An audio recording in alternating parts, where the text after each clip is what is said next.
Bonne journée. Si vous vous demandez si cela vaut la peine d'acheter une Citroën C-Élysée et quels problèmes vous pourriez rencontrer lors de son fonctionnement, alors vous êtes au bon endroit.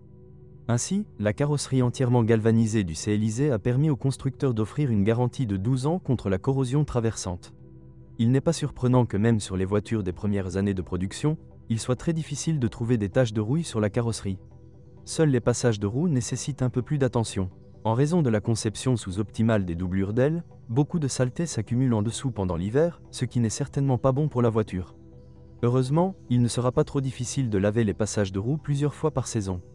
Les propriétaires de la C-Élysée se plaignaient souvent d'étranges grincements qui se produisaient lors de la conduite sur des bosses. Les mécaniciens des ateliers officiels ont soigneusement vérifié le châssis, mais pendant longtemps ils n'ont trouvé aucun écart par rapport à la norme. Par la suite, il s'est avéré que la suspension du C-Élysée n'a rien à voir avec l'apparition de bruits parasites. Il s'est avéré que les grincements provenaient des feux arrière qui, en raison de fixations de mauvaise qualité, ne tenaient pas bien en place. Ces mêmes feux sont sujets à la buée en raison d'une étanchéité insuffisante. Pendant la période de garantie, ils ont même été remplacés sous garantie, mais vous ne pouvez désormais plus compter sur cela.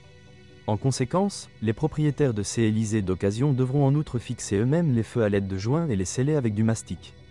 Heureusement, n'importe qui peut faire ce travail simple. L'intérieur de la Citroën C-Élysée ne cherche même pas à cacher le budget de la voiture. Cela s'applique pleinement à la conception du panneau avant lui-même et à la qualité des matériaux de finition utilisés. Sur les voitures des premières années de production, l'intérieur a commencé à grincer et à trembler après 20 000 à 30 000 km. Le plus offensant est que très souvent, un assemblage de mauvaise qualité était à blâmer. En conséquence, les propriétaires ont dû effectuer le travail qui aurait dû être effectué sur la chaîne de montage, étirer les points de fixation du panneau avant et des autres panneaux intérieurs. Après cela, les craquements et les cliquetis lors de la conduite sur des bosses ont en fait nettement diminué. Les sièges C-Élysée ne peuvent offrir ni une apparence intéressante, ni un profil calibré, ni un rembourrage de haute qualité et résistant à l'usure. De plus, sous des conducteurs lourds, le rembourrage du siège s'affaissait souvent jusqu'au cadre métallique et le cadre lui-même éclatait. Heureusement, les concessionnaires Citroën n'ont pas nié le problème évident et ont remplacé les sièges cassés sous garantie. On ne sait pas si cela sera fait sur une voiture qui a dépassé depuis longtemps son kilométrage de garantie. Étant donné que le remplacement des sièges n'a pas été effectué dans le cadre de l'entreprise de rappel, les propriétaires ne devraient pas avoir de grands espoirs d'un remplacement gratuit. Soit dit en passant, les chaises elles-mêmes ne sont pas bon marché du tout. Oui, et il peut y avoir des problèmes pour les trouver. Bien que les Français aient adapté l'électricité aux hivers froids, malgré cela, le capteur de niveau de carburant peut toujours donner des lectures incorrectes. Cependant, ce n'est généralement pas le capteur lui-même qui est en cause, mais son connecteur sur le réservoir.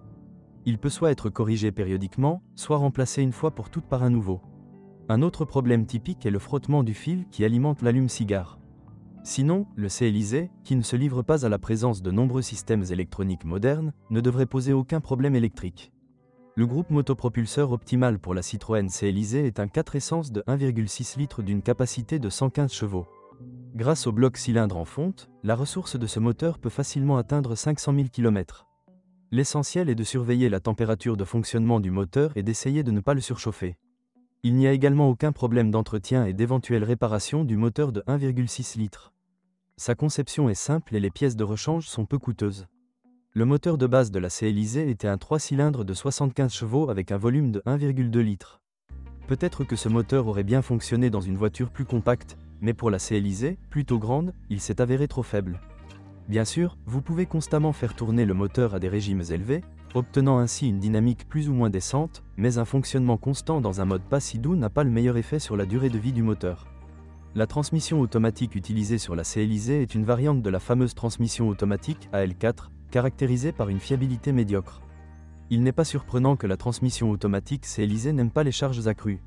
Si la transmission automatique change de vitesse par saccade, des réparations sérieuses ne peuvent être évitées. En termes de fiabilité, une transmission manuelle semble préférable. La suspension de la berline française n'était pas non plus idéale. Malgré l'adaptation, il s'est avéré extrêmement fragile, c'est pourquoi certains consommables doivent être changés tous les 20 000 à 30 000 km. Par exemple, les roulements de support tombent souvent en panne après 15 000 km. Les roulements de roue durent un peu plus longtemps 20 000 à 25 000 km. Encore plus souvent, les propriétaires d'une berline française se plaignent de bruits de cognement lorsque la suspension fonctionne. Étonnamment, les sons désagréables n'indiquent pas toujours un dysfonctionnement. Les mécaniciens des services officiels Citroën assurent qu'il s'agit de caractéristiques du châssis. En conséquence, la plupart des propriétaires l'acceptent simplement. Il faut aussi s'accommoder de réglages franchement durs. Vous ne pouvez pas vous attendre au confort pour surmonter les bosses, dont bénéficient de nombreuses voitures françaises, du C-Élysée. La berline Citroën pourrait être un bon choix pour ceux qui souhaitent un véhicule conventionnel sans aucune prétention en termes de maniabilité ou de confort. Un sérieux plus peut être considéré que la C-Élysée, contrairement aux Renault Logan et Volkswagen Polo Sedan, n'était pas appréciée des chauffeurs de taxi. Il est très difficile de tomber sur un exemplaire usé avec un faible kilométrage lors de l'achat d'une berline française. Si vous êtes propriétaire, assurez-vous de laisser un commentaire sur cette voiture, votre avis aidera certainement les autres à choisir une voiture.